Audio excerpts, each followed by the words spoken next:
time before we were anything. We went to the same grammar school and the same high school. And we saw each other going to and from school practically every day. Then we reconnected at a wedding. I was in the wedding as a bridesmaid and he was a guest. We were at the bar and I saw how beautiful she looked. And I bought her a drink and we started to talk afterwards. I thought he was really so handsome and the connection was there. Plus he was very easy to talk to. Dated for a little while and then I got called up for active duty in the Navy. And when I came back from boot camp and everything, I got stationed at Willow Grove and it became a lot more serious then. I had a great time when we were dating. We went bowling, to the movies, and drive-in movies, parties together, and with our friends. Jim was an excellent dancer, so we would go dancing together. We had the same friends, and so we would go on a lot of double dates with them. And we would create a lot of amazing memories together. Around Christmas, I really started to care for him, even though we were only 3 months in, but I could envision a future with him. When I got home from boot camp, I knew that she was the one for me. We always got along together, great, and everything was perfect for me. Jim talked about taking our relationship to a different level, but I knew before we did, he would have to ask permission from my father. When I stopped by to talk to Mr. Fines, to ask him for Kathy's hand in marriage. When Jim came that day to talk to my father, my mom and myself were at the top of the steps listening. When Mr. Fines asked me how I planned to support Kathy and start a family, I told him that I was working in the Navy still, and he knew that, and I had a part-time job doing heating and air conditioning work. And money was not a problem right away. I was nervous about what my father would say, but it was a very short conversation. I always got along very good with Kathy's mother and father. Then one day we went to church, and during the Mass, he actually just put the ring on my finger. I decided to have the wedding in June, actually June 18th, 1966.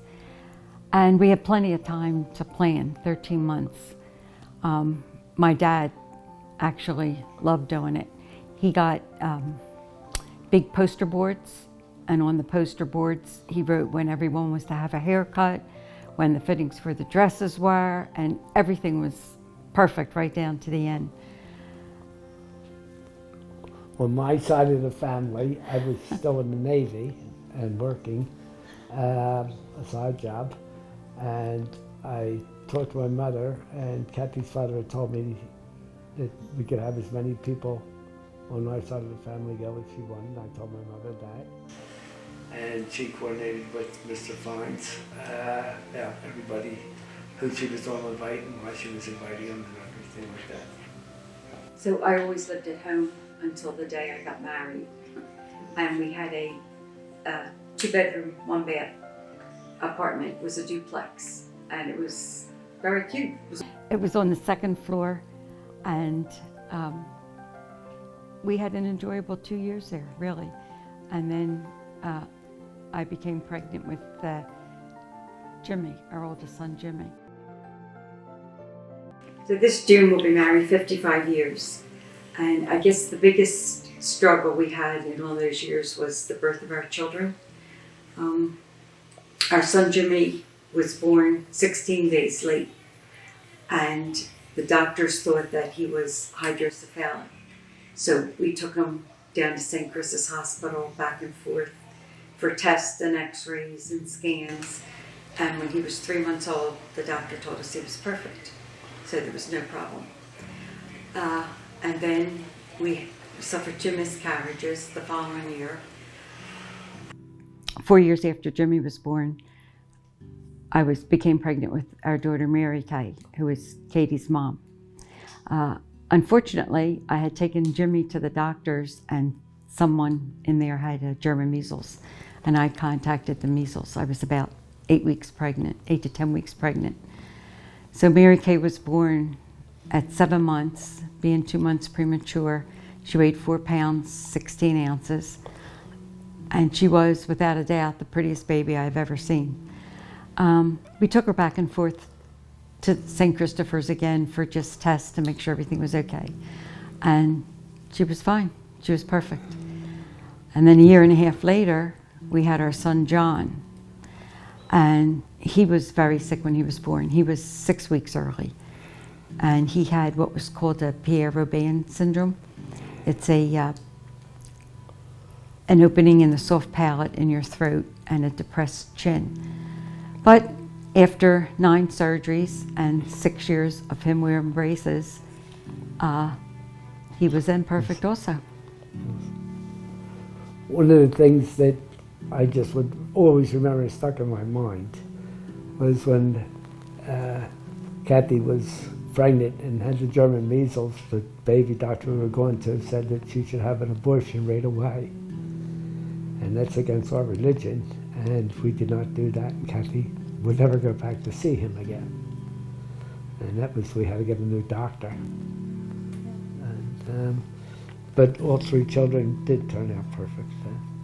There's a lot of struggles with Kathy running back and forth to hospital. I was working full time and overtime, and it was a struggle. But Kathy would take all the kids and them to the doctors and to the hospitals and operations. She would stay overnight with my youngest son at the hospital and stay with them for 3 or 4 days. And to make them do what the doctor said, she would always promise him to have a dog, and she never would get a dog. So finally, when he was about 6 years old, I just took him one day in a car down to the SVA, and we got a dog for him. Snowball. Snowball. North End of Snowball. It's a good dog. Yeah, she was a wonderful dog. We had a lot of fun with the kids also. They played sports, soccer, basketball, baseball.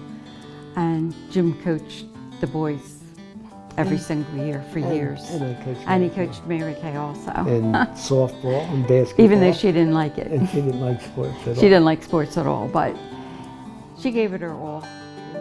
So they were a lot of fun-filled years. Kids going to proms and dances and deciding on schools they wanted to go to. My parents mean everything to me. What I hope they know is how thankful I am for them. My dad. One of my favorite titles is being a daddy's little girl. Dad, from the beginning, you have been my protector and biggest supporter. Whether it was coaching my sports team, even though I had 0 athletic ability, convincing me I looked nice, didn't matter if I was a teenager with braces and glasses or 9 months pregnant, and believing that I'm smarter than I am, which encouraged me to study and try harder. I know I can always count on you. My mom. Mom, you are and always have been my best friend and the person I strive to be. Dad likes to tease that he forgot to cut the umbilical cord when I was born because of how much I always wanted to be by your side, and still do. I just know life is best when we're together. If I can be half the mom to my kids as you are to me, I will be a success. How much you care about everyone else above yourself does not go about each other as parents. I like the fact that Jim is always extremely supportive, and he listens. He doesn't get crazy like I do. You know, he always maintains a calm exterior. And I like how really good Kathy was to our 3 children. Always kept a nice house. Always took care of everybody else in our family.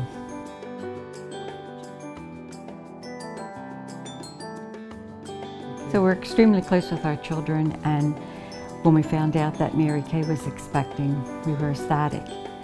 And then to add to that, she asked if we could lend a hand to watch the kids. Mary Kay taught at school at Limerick Elementary.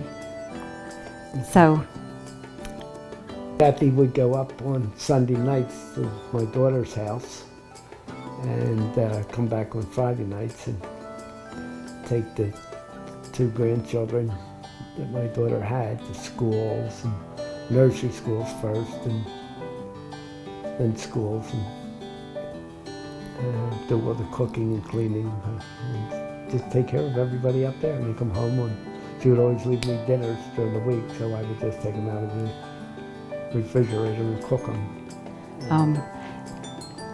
Watching Mary Kay's kids, Danny and Katie, was one of the greatest highlights of my life. Going to school, playing with them, dressing them up. There was just 1,000 things we did.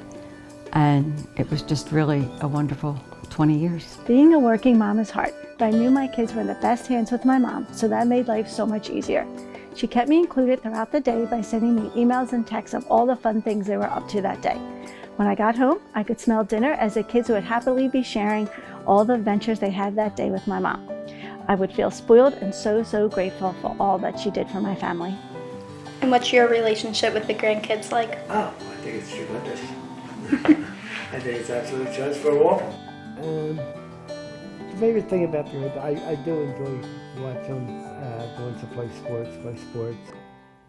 My mom and Pop go to all my soccer games. When I score a goal, they give me $1 and it makes me really happy.